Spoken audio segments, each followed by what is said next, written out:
इतने साल of your experience, what do you feel helps the most for a child who's diagnosed with autism? सबसे ज़्यादा? Therapy. Okay. अभी आप पूछेंगे कौन सी थेरेपी? प्रॉब्लम है कि थेरेपी जो है वो क्या है?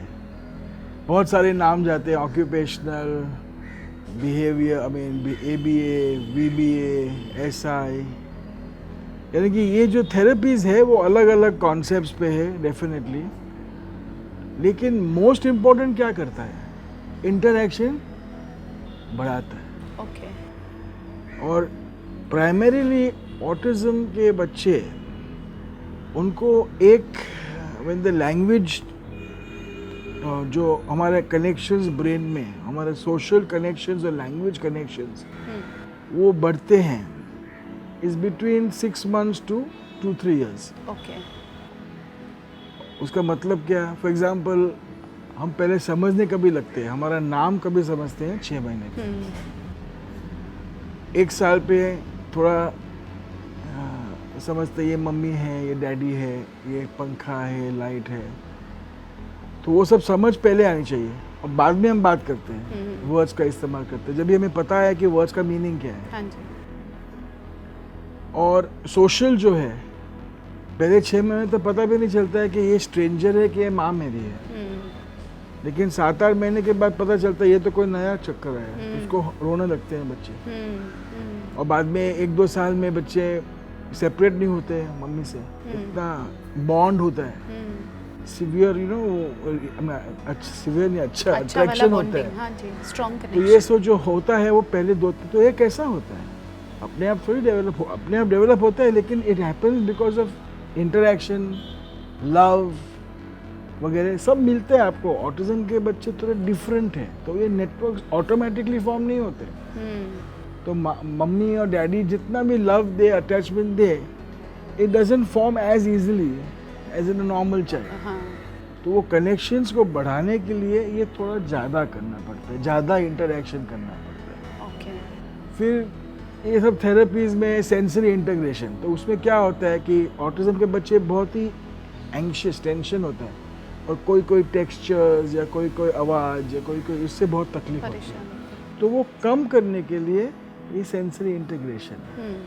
बिहेवियर में क्या है, आप रीएनफोर्स करते हैं कि हमें ये बिहेवियर चाहिए और ये बिहेवियर नहीं चाहिए, तो कैसे वो करना, तो ये सब थेरेपी है। लेकिन अंडरलाइंग सब क्या है कि इंटरैक्शन चालू है थेरेपिस्ट के साथ, मम्मी के साथ, डैडी के साथ, ग्रैंड पेरेंट्स के साथ। और इसलिए हमें जो लग रहा है कि होम प्रोग्राम एसेंशियल, जो थेरेपिस्ट घर पे करे, क्योंकि ये ट्रीटमेंट ऐसा नहीं तो नहीं हो सकता है कि आप हफ्ते में 3 घंटे थेरेपिस्ट के साथ किया और दूसरे दिन तो किया ही नहीं किया। Exactly. फ़ायदा क्या है?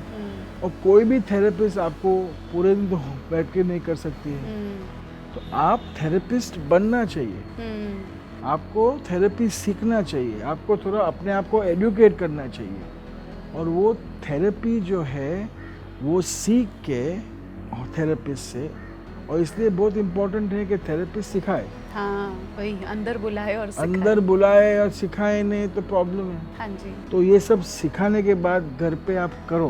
हाँ जी। और मिनिमम 2-3 घंटे करो, यानी कि आपको समझना चाहिए कि 2-3 घंटे दिन में आपको होमवर्क करना पड़ता है, और वो होमवर्क से काफ़ी तकलीफ होती है, असुविधा होती है, उसमें कोई डाउट नहीं है, लेकिन ये 2-3 बरस का चक्कर है, उसके बाद में बहुत ही फ़ायदा होता है। क्योंकि ऑटिज्म का जो बच्चा है उसका डेवलपमेंट मैक्सिमाइज हो सकता है टिल द एज ऑफ 7-8। उसके बाद में भी इम्प्रूव होते हैं, लेकिन पहले वो 1.5 साल और 2 साल के चालू किया और बहुत सारे बच्चे इम्प्रूव होते हैं। हमने एक स्टडी की थी। हाँ जी।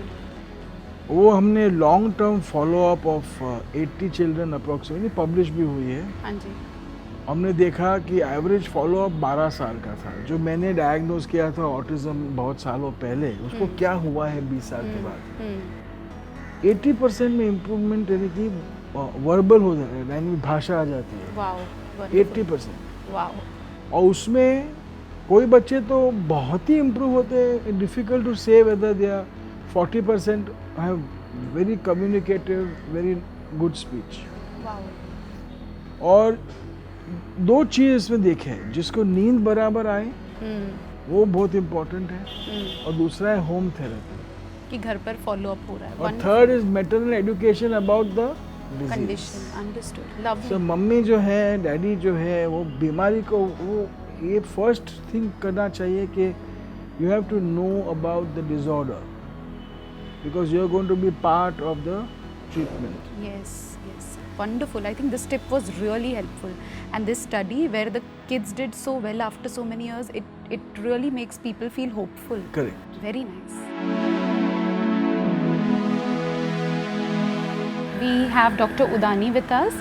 Dr. Udani is a pediatric neurologist. He works at Hinduja Hospital and he also works at Saifi Hospital. He has been working in this field of pediatrics for the last 30 years. Keep watching my channel to know more and to learn more. Thank you.